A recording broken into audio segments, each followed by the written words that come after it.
अस्सलाम वालेकुम नाजरीन, आप देख रहे हैं विसल ब्लोअर। मैं हूं उमर बशीर। नाजरीन, हम काफ़िले के साथ हैं। इस वक्त मैं अल्लाह वाला चौक में खड़ा हूं। यहाँ पे कुछ देर पहले खान साहब के ऊपर फायरिंग का इंसिडेंट हुआ है।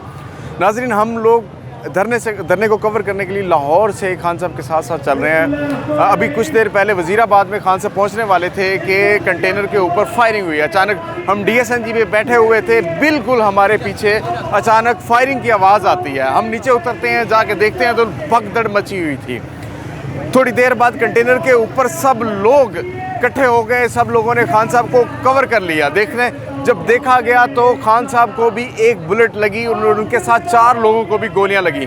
खान साहब के पाँव में गोली लगी। जैसे ही बुलेट लगी उसके बाद फ़ौरन यहाँ पे इंतहाई हंगामा खड़ा हो गया। DSNGs मूव होनी शुरू हो गई, उसके बाद एम्बुलेंसेस आनी शुरू हो गई। पुलिस ने सब एरिया को घेरे में ले लिया और इसी दौरान पता लगा कि कुछ लोगों ने एक शख्स को पकड़ लिया है। और नाज़रीन, ये वो शख्स था जिसने खान साहब पर फायरिंग की, जिसके नतीजे में खान साहब को एक गोली लगी। अब पुलिस ने उस शख्स को दबोच लिया और उसके बाद जमे गफीर पागल हो गया और उस शख्स को मारना पीटना शुरू कर दिया। पुलिस ने बड़ी मुश्किल से उस शख्स को बचा के कानून के हवाले कर दिया और उसे पकड़ लिया है।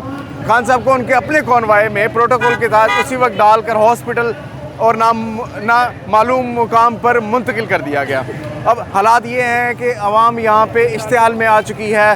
कंटेनर पर मुख्तलिफ रहनुमा खड़े हैं, स्पीचेस कर रहे हैं और कहा यह जा रहा है कि ये उन ताकतों का काम है जो खान साहब को इस्लामाबाद जाने से रोकना चाहती थी। लेकिन खान साहब बड़े पुरअज़्म हैं। उन्होंने दोबारा ऐलान किया है कि ये लॉन्ग मार्च यहीं से जारी होगा और कल फिर लॉन्ग मार्च का आगाज़ किया जाएगा।